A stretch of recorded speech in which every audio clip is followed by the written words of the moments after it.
Jewelleries లో gratitude sale March 8 నుంచి 11th వరకు ఫ్లాట్ 50% ఆఫ్ ఆన్ విఏ. నమస్తే, మీరు చూస్తుంది సుమన్ టీవీ. నేను మీ కీర్తి. నాతో పాటు ప్రముఖ ఆస్ట్రాలజర్ గోరుగుంట్ల సురేష్ బాబు గారు ఉన్నారు. నమస్తే అండి. కీర్తి గారు నమస్కారం అండి. సో సురేష్ గారు, మనం ఉగాది కొత్త సంవత్సరంలోకి కొత్త ఆశలతో, కొత్త కోరికలతో, కొత్త రెక్కలతో అడుగు పెడతా ఉన్నాము. అసలు ఈ కొత్త సంవత్సరం కొత్తగా ఎలా కలిసి రాబోతోంది, ఏం జరగబోతోందో ముందుగా తెలుసుకొని తర్వాత స్టార్ట్ చేద్దాం. సో కీర్తి గారు, మనం ఒక అద్భుతమైన అత్యంత పురాతనమైన మన మహర్షులు ఇచ్చిన ఒక పద్ధతి ద్వారా ఈ రాశి ఫలాలు చేయటం తయారు అవుతుందండి. అంటే జ్యోతిష శాస్త్రంలో చాలా ఉంటాయండి, చాలా కాన్సెప్ట్లు, చాలా టెక్నిక్స్ ఉంటాయి. నార్త్లో కొన్ని, సౌత్లో కొన్ని, కేరళలో కొన్ని. మన ఇండియన్ ఆస్ట్రాలజీని వేరే కంట్రీస్ని అడాప్ట్ చేసుకొని వాళ్ళు మళ్ళీ అప్గ్రేడ్ చేసి మళ్ళీ అది మనం తీసుకొని చాలా ఉందండి. ఇట్స్ ఎప్పటి నుంచో ఉన్న జ్ఞానం అండి. అయితే మనం ఈ రాశి ఫలాలు చెప్పుకునేది, అందులోని ఉగాది మంతు రాశి ఫలాలు చెప్పుకునేది, ఈ ఉగాది మంతు రాశి ఫలాల్లో కూడాను మనం చేసే స్టైల్ వచ్చేటప్పటికి ఈ జ్యోతిష శాస్త్రం అత్యంత పురాతనమైన పద్ధతి, the most oldest and traditional. అంటే స్టిల్ ఇప్పటికి మనం చదువుతున్నాం. ఇది విల్ బి దేర్ అండి, ఇది ఇంకా ఇది విల్ బి దేర్ అండి. 1000, 2000 వీ డోంట్ నో. భూమి ఉన్నంత వరకు ఇది ఉంటుంది, ఎప్పటికీ దీన్ని తీసేయలేరు. ఎంత పాతదో మనకు తెలియదు, ఎంత కాలం ఉంటుందో కూడా మనం అంచనా వేయలేం. అంటే వాళ్ళు ఎలా చెప్తారంటే, చాలా మందికి ఇక్కడ ఉన్న జనరేషన్స్కి మనకి A+B² అని అంటాము. అందులో అసలు A స్క్వేర్ ఏంటి, అసలు B స్క్వేర్ ఏంటి, 2AB ఏంటి, అది అర్థం చేసుకోవాలి. అసలు A స్క్వేర్ అని మనం ABCలు రాసి నేర్చుకునేటప్పుడు ఉండదు. ఆ లాజిక్ ఏంటి, అది మన ఆ బిహైండ్ ఉన్న ఆ లాజిక్ని అర్థం చేసుకోకపోతే అది looks like some kind of A foolish statement, ఆ సెంటెన్స్ లాగా ఉంటుందండి. సో అదర్వైజ్ మనకు సంబంధం లేనిది ఇది. A+B మనకి ఏం సంబంధం అండి రియల్ లైఫ్లో. ఈ శాస్త్రాన్ని కూడా, జ్యోతిష శాస్త్రాన్ని మహర్షులు సూత్రాల రూపాల్లో పెట్టారండి. మనం మామూలుగా చూస్తే it looks like A foolish thing, nothing. ఏమది మనకు రియల్ లైఫ్లో ఏం ఉపయోగం దాని ద్వారా? దాని గురించి మనం ఎప్పుడు చదువుకోము, అంత టైం స్పెండ్ చేయము. ఎవరో ఏదో మాట్లాడితే అది నెత్తిన పెట్టుకొని ఇది మనం నమ్మము, ఇది వేస్ట్, ఇది మూఢనమ్మకం. ఎందుకంటే దాని గురించి మనకు తెలవకపోవటం అలా ఫీలింగ్ అవుతాం. ఎప్పుడైతే మనం తెలిసి టైం స్పెండ్ చేసేది నిజమా అని ఎప్పుడైతే ఎక్స్ప్లోర్ చేస్తారో అక్కడే వాళ్ళకి తెలుస్తుందండి. నేను ఈ జ్యోతిష శాస్త్రం దగ్గర నేర్చుకున్నప్పుడు నాకు నేర్పిన ఒక వ్యక్తి ఈశ్వర సైంటిస్ట్ అండి. చూడండి హౌ, బికాస్ దీన్ని దేర్ బ్రెయిన్ రీసెర్చ్ బ్రెయిన్స్ అండి. వాళ్ళు రీసెర్చ్ చేస్తారు, ఇది ఎందుకు పెట్టారు, దీని వెనక లాజిక్ ఏంటి, అసలు ఏముంది, మొత్తం స్క్రిప్చర్స్ తీయటం, చదవటం, అర్థం చేసుకోవటం. వాళ్ళు దానికి టైం స్పెండ్ చేసి, పర్సనల్గా నాన్ ప్రొఫెషనల్ టైం స్పెండ్ చేసి వాళ్ళు ఇది ఇంత గొప్పదా అని వాళ్ళు స్క్రూటినీ చేసిన వాళ్ళే ఎవ్వరు కూడా కొట్టివేయరండి. మధ్య అటు ఇటు కాకుండా హాఫ్ నాలెడ్జ్తో ఉన్న వాళ్ళే ప్రాబ్లం అంతా క్రియేట్ చేసేది. సో ఇది మనం చెప్పుకుంటే ఈ సంవత్సరం యొక్క పేరులోనే మనకి దీని ఫలితం అంతా ఉంటుందండి. మనకి లాస్ట్ ఇయర్ క్రోధి నామ సంవత్సరం అని చెప్పుకున్నాం. క్రోధి అంటే కోపం. ఎక్కడ కోపం అంటే నేచర్, మనుషుల మీద కోపం ఉంటుంది. మనం చూసాం కదండి, మనకి సైక్లోన్స్ దగ్గర నుంచి, తర్వాత వాతావరణం దగ్గర నుంచి, రాజుల మధ్య గొడవ, దేశాల మధ్య గొడవ, బాంబులు వేసుకోవటాలు, ఈ న్యూస్లు అంతా ఇవే చూస్తూ ఉండేవాళ్ళం అనమాట. టెర్రరిస్ట్ అటాక్లు కానివ్వండి, ఇప్పుడు కాలిఫోర్నియాలో పెద్ద పెద్ద మన కలామిటీస్, ఫైర్ వచ్చేటప్పటికి అన్ని ఇళ్ళని కాలిపోవటము, ఇలా రకరకాలన్నీ జరిగినాయండి. ఏమైనా రాజకీయ పార్టీలు వచ్చేటప్పటికి చాలా రాజకీయ పార్టీలు మారిపోయి ఉన్నాయి, మనం చూస్తున్నాం అనమాట. సో వీటికి సంబంధించిన ఏంటంటే క్రోధింగ్, కోపం, ఒకళ్ళ మీద ఒకళ్ళకి కోపం, మనుషుల మీద మనుషులకి, రాజకీయ పార్టీల మీద పార్టీల కోపం, నేచర్ మీద మనకు కోపం, మనం నేచర్ మీద కోపం, ఇలా ఈ క్రోధంతో గడిచిపోయిందండి. ఈ సంవత్సరం ఏంటంటే దీని పేరు శ్రీ విశ్వవసు నామ సంవత్సరం. శ్రీ అని ఎప్పుడైతే ఉంటుందో అది శుభం, ఐశ్వర్యం అండి. సో దీని పేరే శ్రీ అని పెట్టేసుకున్నాం. అందులోనే విశ్వవసు నామం. విశ్వం అంటే యూనివర్స్, అంటే బిగ్ కాస్మిక్, ప్రపంచం. సో మన తల పైకెత్తి చూస్తే మొత్తం విశ్వమే. సో ఇప్పటిదాకా మనం ఒకళ్ళ మీద ఒకళ్ళు, నేను మిమ్మల్ని, మీరు నన్ను చూసుకొని మీరు నన్ను హెడ్ చేసుకోవడం కాదు నాయనా, ఒకసారి పైకెత్తి చూడండి. మనం పెద్ద ప్రపంచంలో ఉన్నాము. ఇవి ఎన్నే ఉంటే పక్కన మర్చిపోండి. మన ప్రపంచం చాలా పెద్దది. ఎక్కడైనా మీకు కాకపోతే, నచ్చకపోతే దాన్ని వదిలేసి ముందుకు వెళ్ళిపోండి. డోంట్ స్ట్రక్ దేర్ అన్నట్లుగా ఈ యొక్క సంవత్సరం మనకి ఒక దిశా నిర్దేశం చేసి చూపిస్తుంది. ఆపర్చునిటీస్ చాలా ఉన్నాయి. తర్వాత మనకి వశు అన్నదానికి మీనింగ్ కూడా సంపద అని వస్తుందండి. శ్రీ విశ్వ వశు అంటే యూనివర్స్ అంతా మనకి సంపదమయమే, లేదు అన్న ఫీలింగ్తో ఉండొద్దు. So you dig it, I will give it అన్నట్టుగా. అవునండి. సో ఏమవుతుందంటే ఈ విశ్వంలో ఆపర్చునిటీ చాలా ఉంటుంది, అద్భుతమైన వనరులు ఉంటాయి. అది తీసుకోవాల్సిన బాధ్యత మంది. వస్తే మీ దగ్గర లేదు అన్న ఫీలింగ్ అయితే లేదు, మీకు ఏది కావాలో అంతా ఉంది అన్నదాన్ని కూడా సింబాలిక్ చూపిస్తుంది. ఇంకొకటి ఏమంటే అందమైన అమ్మాయి. వశు అంటే దానికి బ్యూటిఫుల్ యంగ్ గర్ల్ని కూడా రిప్రజెంట్ చేస్తుంది. ఎప్పుడైతే మనకి బ్యూటిఫుల్ యంగ్ గర్ల్ ఉంటే మనం ఎలా ఉంటామండి, it is obligation to everybody, it is enjoy to everybody also. It is also shows like young nature is shows always like progressiveness, optimism. So ila attraction towards the goals, ఇట్లా అన్నీ మనకు చూపిస్తుంది అనమాట. అందుకని చెప్పేసి ఈ విశ్వనామ సంవత్సరం అంటే ఈ పేరులో ఉన్న విధంగా అందరికీ సంపదలు వచ్చే ఒక మంచి సంవత్సరం అని, ప్రతి ఒక్కళ్ళకి చాలా బ్రాడ్ మైండ్గా ఉండేసి వెల్ యాక్సెప్టెడ్గా ఉండే తత్వం ఎక్కువగా ఉంటుంది. అంతేకాకుండా ప్రతిదానికి అట్రాక్షన్ ఉంటుంది. Okay, how a beautiful girl is attractive to the home, ఇది ఎక్కడ కానీ అక్కడ కానీ. తర్వాత how she so nice and active, ప్రతి ఒక్కరు కూడా అలా ఉంటారు, ప్రతిదీ సృష్టిలో ఉంటుంది అని మనం తెలుసుకోవాలి అని చెప్పేసి మనకు శ్రీ విశ్వనామ సంవత్సరం అంతా అలా ఉంటుంది. సో వెరీ పాజిటివ్, అందులోనూ డౌటే లేదు. తర్వాత వచ్చేటప్పటికి ఈ పేర్లు మనకు ఎలా వచ్చినాయి, చాలా మందికి తెలవని విషయం ఏంటంటే 60 సంవత్సరాలు ఉంటాయండి. నా చిన్నప్పుడు ఎప్పుడు బాగా చదువుకున్నప్పుడు ఉండే ఈ 60 సంవత్సరాలు తెలుగు సంవత్సరాల పేర్లు. మరి ఇప్పుడైతే ఆ టెక్స్ట్ బుక్స్లో ఉన్నాయో లేవో అయితే డౌట్. మా అబ్బాయి టెక్స్ట్ బుక్స్లో చూస్తే ఇప్పటి వరకు లేవు. అందులో 60 సంవత్సరాల పేర్లు, తర్వాత నక్షత్రాల పేర్లు, తర్వాత రాసుల పేర్లు ఇవన్నీ ఉండేవి. చదువుకొని బై హార్ట్ చేసుకుని ఉండేవాళ్ళం. బట్ ఆ జనరేషన్ పోయిందేమో నాకు తెలిసి అయితే ఇంక ఈ జనరేషన్కి అయితే ఇవి ఉన్నాయో లేదో కూడా తెలియదు. సో మనకి తెలుగులో 60 సంవత్సరాలు ఉంటాయండి. ఈ 60 సంవత్సరాలకి 60 పేర్లు ఉంటాయండి. సో మన హిందూ శాస్త్రంలో ఉన్న బ్యూటీ ఏంటంటేనండి, టయానికి ప్రతిదానికి పేర్లు ఉంటాయండి. ఇప్పుడు మనం ప్రతిరోజు 12 o'clock, 10 o'clock, 5 o'clock ఈ ప్రతి అవర్లకు కూడాను మన జ్యోతిష్ శాస్త్రంలో పేర్లు ఉంటాయండి. ఆ పేరుకు అనుగుణంగా ఆ యాక్టివిటీ ఉంటుంది. అలానే మనకి ఈ సంవత్సరానికి కూడా మనకి ఏంటంటే 60 సంవత్సరాలకి సైకిల్ మారుతూ ఉంటుందండి. ఫస్ట్ మనకి 60 సంవత్సరాలకు మళ్ళీ 60 సంవత్సరాలు. అందుకని మనకి అంటే మనిషి యొక్క ఆయుష్ 120 years అయితే ఈ కలియుగం ప్రకారం, మన జ్యోతిష్ శాస్త్రం ప్రకారం 120 years. అయితే ఎప్పుడైతే 60 years కంప్లీట్ అయిపోయింది, అతను ఒక సైకిల్ కంప్లీట్ అయ్యారు కాబట్టి షష్ఠి పూర్తి అయ్యారు. అందుకని 60 సంవత్సరాలు చేసుకుంటారు. మళ్ళీ రెండో సైకిల్ స్టార్ట్ అవుతుంది కాబట్టి ఆ ఫేని అతను లైఫ్ క్రాస్ అయ్యాడు. అందుకని మిడిల్ ఏజ్ అంటారు 60. ఓకే, మిడిల్ ఏజ్ తర్వాత అది డిఫరెంట్ ఇష్యూ అనుకోండి. అయితే ఇప్పుడు మనకి ఈ 60 సంవత్సరాలు ఎలా వచ్చినాయి అంటే మనకి పురాణాల ప్రకారము వీళ్ళ ఈ 60 సంవత్సరాలు కూడా నారద మహర్షి యొక్క సంతానం అని చెప్తారు. అవునండి. సో వీళ్ళకి నారద మహర్షి తన కొడుకులు యుద్ధానికి వెళ్ళినప్పుడు వాళ్ళందరూ చనిపోతారు. అప్పుడు నారద మహర్షి పుత్ర యొక్క శోకంతో ఏడ్ చేసుకుంటాడు. ఏంటి నాకు ఇలా చేసావు, ఎప్పుడు నారాయణ నారాయణ అని నేను చెప్పిస్తుంటాను కదా, నాకేంటికి పుత్ర శోకం అనగానే అప్పుడు ఆయన విష్ణుమూర్తి వచ్చేసి సృష్టి స్థితి లయ, మనకి విష్ణుమూర్తి అనగానే స్థితి ఉన్నదాన్ని కాపాడుకుంటూ ఉంటాడు, దీన్ని సస్టైన్ చేస్తూ ఉంటారు. కాబట్టి ఈ సృష్టి సస్టైన్ అవ్వటానికి కాబట్టి టైంలో చాలా ఇంపార్టెంట్. కాబట్టి ఈ మీ యొక్క కుమారులు మళ్ళా బతికి వీళ్ళు 60 సంవత్సరాలుగా ఈ సృష్టిని నడిపిస్తూ సైకిల్ నడిపిస్తూ ఉంటారు. ఒక్కొక్క సంవత్సరం వచ్చేటప్పటికి ఒక్కొక్క నీ కుమారుడు రిప్రజెంటేషన్ చేస్తూ ఉంటారు, వాళ్ళ యొక్క తత్వాన్ని ఇందులో బోధిస్తూ ఉంటారు అని చెప్పేసి వరం ఇస్తారండి. అందుకని చెప్పేసి ఇప్పుడు మనం చేసే ఈ 60 సంవత్సరాలు కూడాను నారద మహర్షి యొక్క కుమారుల యొక్క పేరు, వాళ్ళ యొక్క తత్వం ఇక్కడ ఉంటుంది. సో ఇదంతా మనకి సస్టైనబిలిటీ అంటే మనం పుట్టాం కాబట్టి ఉన్నంత వరకు మనం ఎలా ఉండాలి, హ్యాపీగా, ఉత్సాహంగా, తర్వాత ఆనందభరితంగా, శోభాయమయంగా ఉండాలి. సో బాధపడుతూ ఉండకూడదు అన్న ఒక తత్వాన్ని కూడా ఇందులో పెట్టారండి. వాళ్ళకి మనకి క్లూస్ ఇస్తారు, ఓ ఈ టైంలో ఇలా ఉంటుంది, ఈ టైంలో ఇలా ఉంటుంది, మీరు జాగ్రత్తగా మెంటల్గా ప్రిపేర్ అయ్యి చక్కగా ముందుకెళ్ళండి అని. ఇది అంతా మనకి పురాణాల్లో చెప్పిన రహస్యం. సో ఇది అంతా ఇంత మహత్తరమైన ఒక నాలెడ్జ్ని మీ ముఖంగా ఓకే ఈ సుమన్ టీవీ వెన్యూ మనకి ఇచ్చినందుకు ఇది ఒక అదృష్టంగా నేను భావిస్తున్నాను. అలానే చూసే వాళ్ళకు కూడా అష్టైశ్వర్యాలు కలగాలని ఈ పేరులో నేను శ్రీ విశ్వనామ సంవత్సరం ఆ పేరుకి తగ్గ వాళ్ళ ఇంట్లో కూడా ఐశ్వర్యం నిండుకొని ఉండాలని చెప్పేసి కోరుకుంటూ మనం ముందుకెళ్దామండి. వెరీ వెల్ స్టార్టెడ్ అండి. Thank you so much. And it's our blessings మీ ముఖంగా మేమందరం తెలుసుకోవడం కూడా. సో ఈ తెలుగువారి సంవత్సరాది ఉగాది రోజు తులారాశి వారికి ఎలా ఉండబోతుందండి? సో శ్రీ విశ్వవసునామ సంవత్సరం ఈ పేర్లు నిన్నటి విశ్వం వసు, యూనివర్స్ అంతా అద్భుతమయం, వాసుకి ధనమయంగా ఉంటుంది, రిచ్గా ఉంటుంది, ప్రాస్పరిటీగా ఉంటుంది, హ్యాపీగా ఉంటుంది. కాబట్టి ఈ సంవత్సర నామం ఎలా ఉంటుందో ఈ సంవత్సరం కూడా ఇలా అలానే ఉంటుందండి. ఎగ్జాక్ట్గా ఆ పేరు ఎందుకు పెట్టారో ఈ రాశి వాళ్ళకి కరెక్ట్గా మ్యాచ్ అయిపోతుందండి. నిలువెత్తు నిదర్శనమా? కరెక్ట్ అండి. ఏదైనా కనుక రాసుల్లో 12 రాసుల్లో 100కి 100 ది బెస్ట్ ఏదైనా ఉందంటే అది తులారాశి వాళ్ళండి. అవునండి, చాలా బాగుందండి. ఇంకోటి ఏంటంటే మా పాపది కూడా తులారాశి కాబట్టి నేను 1-2 సార్లు చెక్ చేసుకుంటాను. మా అమ్మది కూడా తులారాశి. ఇంకా మన ఫ్యామిలీ మెంబర్స్ మన ఫస్ట్ క్లయింట్స్ అండి. లేదనుకోండి ఇంకా అది ఇంకో రకంగా ఉంటుంది. బయట యూట్యూబ్ లో అడుగుతారు, తర్వాత ఇంట్లో వాళ్ళు ఖచ్చితంగా అడుగుతారు, ఇలా చెప్పేంటి ఇదేంటి అది. ఫ్రెండ్స్ తోటి ఫ్యామిలీ మెంబర్స్ తోటి కాషియస్ గా ఉండాలన్నమాట. ఫస్ట్ మిమ్మల్ని ప్రశ్నించేది వాళ్ళే కాబట్టి.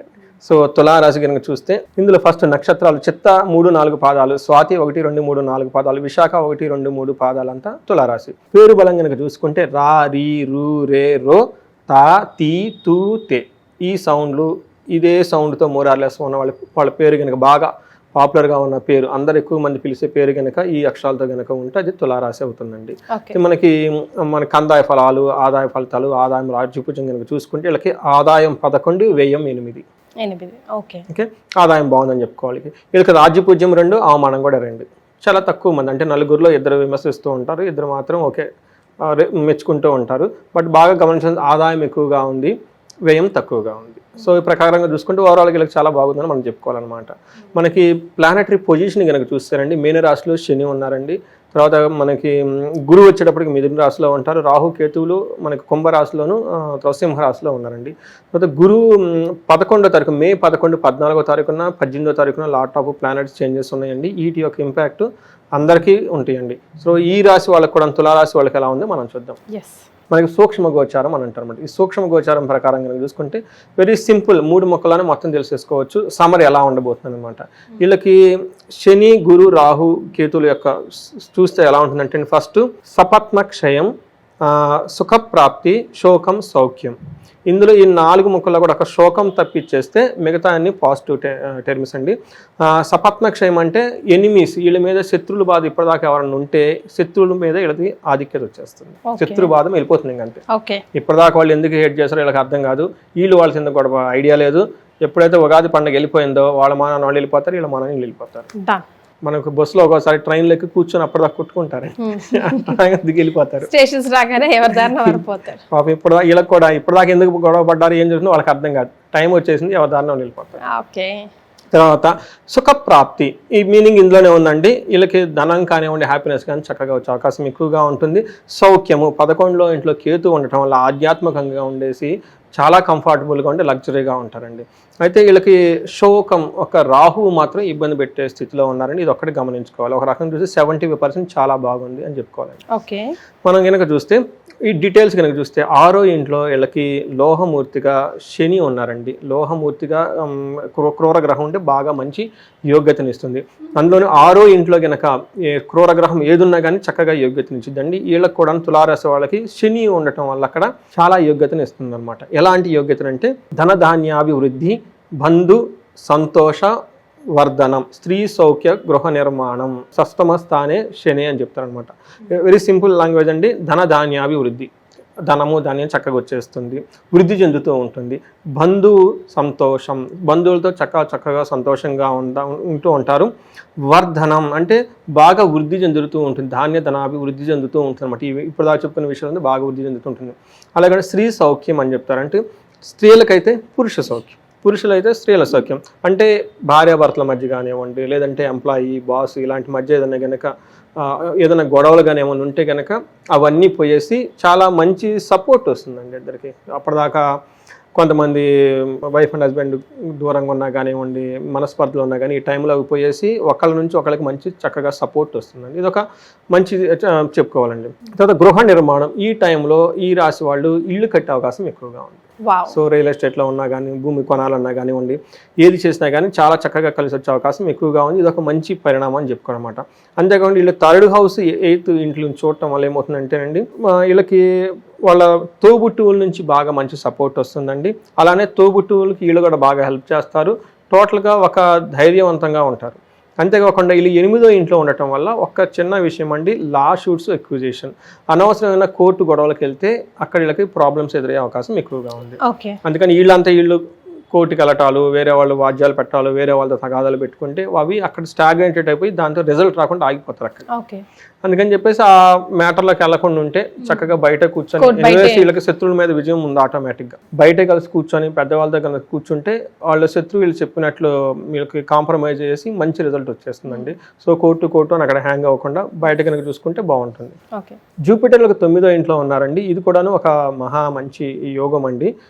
ఏమని చెప్తారంటే అర్ధం స్వకులాచార, గృహలాభ, సుఖభోజనం, నిత్య శ్రీ జన సంపర్క, నవమస్తే భవేద్ గురువు అని చెప్తారు. ఇందాక శని ఎలాంటివి ఇచ్చారో వీళ్ళు కూడా అలాంటివి సుమారు ఆటోమేటిక్గా ఇస్తూ ఉంటారు కాబట్టి వీళ్ళకి డబల్ బొనాంజీ అని చెప్పుకోవాలి. అర్థం బాగుంటుంది. స్వకులాచారం అంటే వాళ్ళకి యాన్సెస్టర్స్ నుంచి పెద్దవాళ్ళు చెప్పినట్లు వినటం, వేదిక్ స్క్రిప్చర్స్ చదువుకోవటం, పండగల్లో పార్టిసిపేట్ చేయటం, ఇలా పెళ్ళిళ్ళు కానీ ఇవన్నీ చక్కగా చేసుకునే అవకాశం ఎక్కువగా ఉంటుంది. గృహలాభం ఇందాక కూడా మనం చెప్పుకున్నాం, మళ్ళీ అగా వీళ్ళు కూడా గృహలాభం ఇస్తున్నారు, మంచి భోజనం చేస్తూ ఉంటారు. నిత్య స్త్రీ జన సంపర్క, స్త్రీలు అయితే జెంట్స్ వాళ్ళతో అంటే ఎక్కువగా కలిసేసి వాళ్ళతో చక్కగా పనులన్నీ చేసేసుకుంటూ ముందుకు వెళ్ళిపోయే అవకాశం ఎక్కువగా ఉంటుంది. దృష్టి వీళ్ళకి ఫస్ట్ ఇంట్లో 5th హౌస్లో కూడా దృష్టి ఉండటం వల్ల ఏమవుతుందంటే హెల్త్ ప్రకారంగా చాలా యాక్టివ్గా ఉంటారు. తర్వాత వచ్చేటప్పటికి వీళ్ళకి పిల్లలు కలగాలి అని ఎవరు కనుక ప్లాన్ చేసుకుంటే తులారాశి వాళ్ళకి బెస్ట్ టైం అండి పిల్లలు కంటానికి కపుల్స్కి. కొంతమంది నాకు ఫోన్లు చేసి అడుగుతూ ఉంటారండి, మీ ఇద్దరం జాబులు చేస్తున్నాం ఇప్పటిదాకా ప్లాన్ చేసుకోలేదండి, బెస్ట్ టైం ఏంటంటే ప్లాన్ చేసుకోవాలని అడుగుతూ ఉంటారు. సో కన్సల్టేషన్ ఫీజ్ చేయకుండా వాళ్ళకి ఈ రాశి వాళ్ళు ఏదైనా ఉంటే కనుక ఇయర్ బెస్ట్ చేసుకోవడానికి అనమాట. సూపర్.